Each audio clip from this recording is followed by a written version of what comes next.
Syllabus class 9th शेमुषी प्रथमो भागः। इस तरफ जो शेमुषी जो हमारी पुस्तक है उसमें लिखे हुए पाठों के नाम हैं, और इस तरफ है व्याकरण, जो व्याकरण हमें आएगी।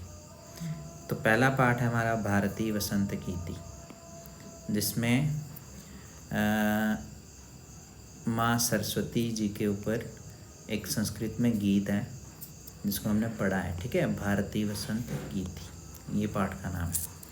और इसके साथ साथ में हमें व्याकरण में इसके साथ साथ में जो कुछ पढ़ना रहता है वो रहता है अपठित अवबोधनम। अपठित होता है जिसे हमने नहीं पढ़ा, अनरीड, उसको अंडरस्टैंड करना हमें आना चाहिए। जो हमने पढ़ा ही नहीं है वैसे अनसीन पैसेज, वो पोइट्री के भी हो सकते हैं, वो कंप्रीहेंशन रीडिंग के भी हो सकते हैं, दोनों के हो सकते हैं। संस्कृत में होंगे, उनको पढ़ना और प्रश्नों के उत्तर देने। फिर उस तरह से स्वर संधि, स्वर संधि में दीर्घ संधि, गुण संधि, वृद्धि संधि और यन संधि और अयादि संधि। कितनी संधियाँ ये स्वर संधि में? 1 2 3 4 और 5, ये 5 संधियाँ पढ़नी है। इनके कुछ उदाहरण होंगे, उनको अच्छे से सीखना है। फिर उस तरह से अकारांत पुल्लिंग शब्द, अकारांत पुल्लिंग शब्द जैसे बालक शब्द है, ये अकारांत है। वैसे ही और बहुत सारे शब्द हैं, उनको लर्न करना है। जैसे बहुत सारे शब्द जैसे हो गया राम। अब राम को हम इसका अगर वर्ण विच्छेद करेंगे तो इस तरह से होगा, रा, आ की मात्रा, फिर उसके बाद माँ, फिर इस माँ में से निकल गया आ, तो अंत में आ रहा है आ, इसलिए इसको कहेंगे अकारांत। तो बालक शब्द की तरह जो शब्द रूप हैं वो हमने याद करने। फिर प्रत्यय है त्वा प्रत्यय, जैसे पठ में त्वा प्रत्यय लगता है तो बन जाता है पठित्वा। वैसे ही बहुत सारे धातुओं में ये त्वा प्रत्यय लगता है और त्वा त्वा उनके सामने लिखा जाता है। तो इसी तरह से हमें पत्र लेखनम की प्रैक्टिस करनी है। पत्र मतलब लेटर, लेटर लिखना आना चाहिए संस्कृत में। उस तरह से चित्र आधारित वर्णनम, चित्र आए होंगे उसका वर्णन करना। जैसे ये चित्र मैं यहाँ बना देता हूँ, और वैसे ही कुछ ऐसे पहाड़ियाँ हैं, कुछ नदियाँ हैं, ऐसे चित्र बना होगा, कुछ पक्षी उड़ रहे होंगे, कुछ बच्चे खेल रहे होंगे, ऐसे चित्र आएंगे और उसका संस्कृत में वर्णन करना है। उसके लिए यहाँ ऑप्शन भी दिए रहते हैं, उन सबको चूज़ करके वाक्य बनाने हैं। तो ये चित्र आधारित वर्णन हो गया। उसी तरह से इकारांत पुल्लिंग शब्द जैसे कवि शब्द, अब ये इकारांत है, ये बालक शब्द अकारांत था और ये है इकारांत। जैसे कवि लिखा है, कवि। अब कवि के अंत में जब हम बोलते हैं कवि, ई अंत में सुनाई देता है, तो इसलिए ये इकारांत शब्द है। वैसे और भी बहुत सारे शब्द हैं, रवि, इसके अंत में भी ई है, तो इस शब्द रूप को भी याद करना है। उसके साथ में हमारे पास है द्वितीय पाठ जिसका नाम है स्वर्ण काका, सोने का कौआ। ये कहानी है जिसमें कौआ जो है वो किसी बालिका के घर आके उसके दाने चुग के चला जाता है। उसके पंख जो हैं वो सोने के होते हैं। तो ये पूरी स्टोरी है जिसको पढ़ना है, द्वितीय पाठ है। इसके साथ में हमें संधि, जैसे स्वर संधि लगी थी वैसे व्यंजन संधि भी लगी हुई है। और व्यंजन संधि में यशत्व संधि 1, फिर माँ स्थाने अनुस्वारा च 2, ये 2 संधियाँ हैं जो व्यंजन संधि में हमें पढ़नी है। फिर उसके बाद कारक और उपपद विभक्ति द्वितीय, सिर्फ द्वितीय विभक्ति ही हमें लगी है यहाँ पर। और कारक और उपपद विभक्ति, कारक कौन कौन से होते हैं? जैसे कर्ता ने, कर्म को, करण से, संप्रदान के लिए अपादान से, है ना। ये जो जितने भी कारक हैं 6 कारक, उन सबको और उपपद विभक्ति द्वितीय को हमने सीखना है। और उसी तरह से तृतीय पाठ है जिसका नाम है गोधोहनम। इसमें क्या होता है, एक इंसान ने गाय रखी होती है, वो गाय का दूध निकालने के लिए 30 दिन उसका इंतज़ार करता है। 30 दिन के बाद गाय उसको दूध ही नहीं देती। तो ये तृतीय पाठ है हमारा, ये भी पढ़ा है। उपसर्ग लगे हुए हैं 22, द्वाविंशति का अर्थ होता है 22 उपसर्ग हैं। प्रा, परा, अपसम, अनुव, निस, निर, दुस्तुर, वि, आंग, नी, आदि, अपि, सूत, अभिप्रति, परि, उप, ये 22 उपसर्ग ये लगे हुए, इनको पढ़ना है। परस्मई पदई धातु रूपानी, पठ धातु, गम धातु, बद धातु, भू धातु, क्रीड धातु, नी धातु, 5 लकारों में इनके रूप याद करने हैं। जैसे पठ, पठ का लट में बन जाता है, लट लकार में बनता है पठती। उसी तरह से लिट में बनता है पठिष्यति। उसी तरह से लंग में बनता है आपठत। उसी तरह से लोट में बनता है पठतु और विधिलिंग में बनेगा पठेत। ये 5 लकार में अलग अलग रूप हैं और इन सब रूपों को याद करना है। जैसे हमने पठ को किया वैसे गम को, वद को, भू को, क्रीड को और नी धातु। कितने धातु हैं? 1 2 3 4 5 6।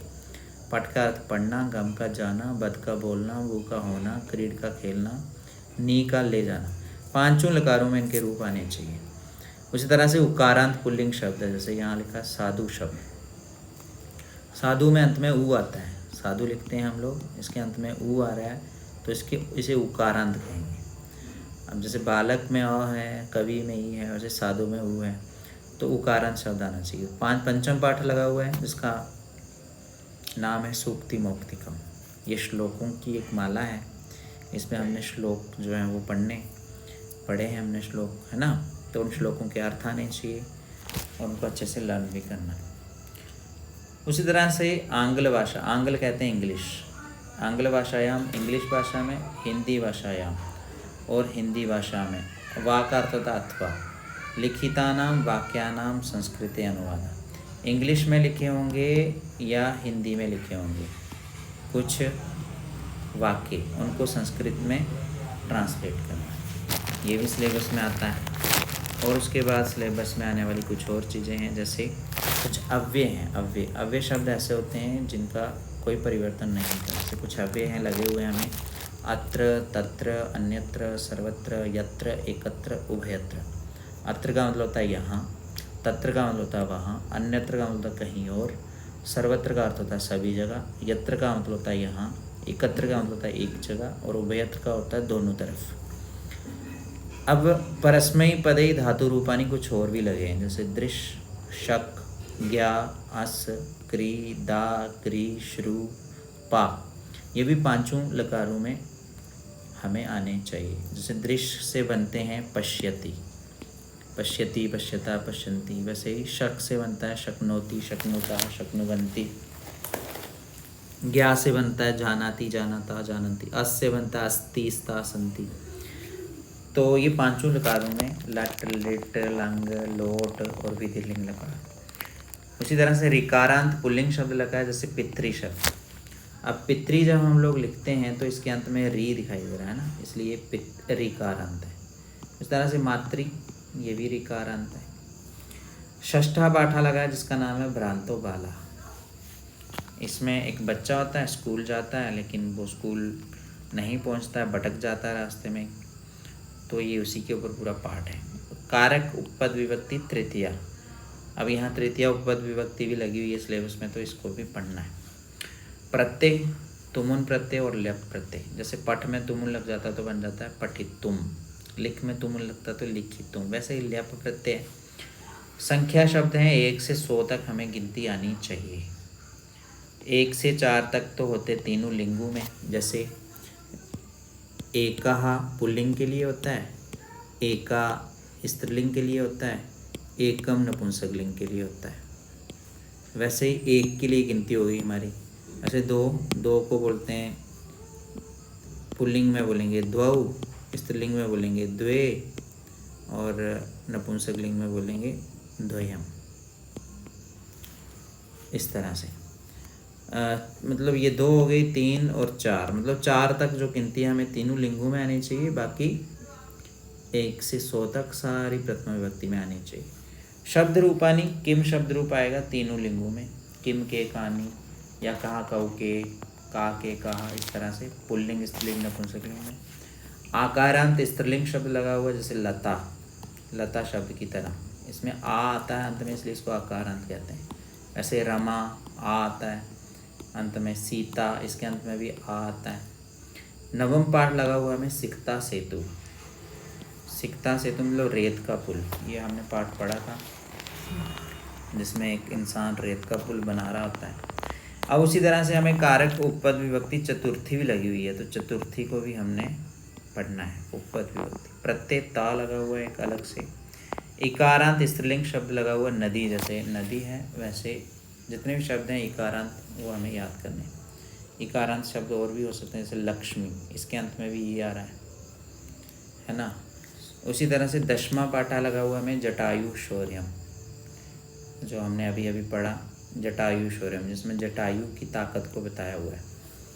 और प्रत्यय लगा हुआ तवतु, और कुछ अव्यय और भी हैं, जैसे यदा, तदा, सर्वदा, एकदा, पुरा, अधुना, अद्य, श्व, ह्य। यदा मतलब जब, तदा मतलब तब, सर्वदा मतलब हमेशा, एकदा मतलब एक दिन, पूरा मतलब पुराना, अधुना मतलब आज, अद्य मतलब आज, श्व मतलब कल, ह्या मतलब यस्टरडे।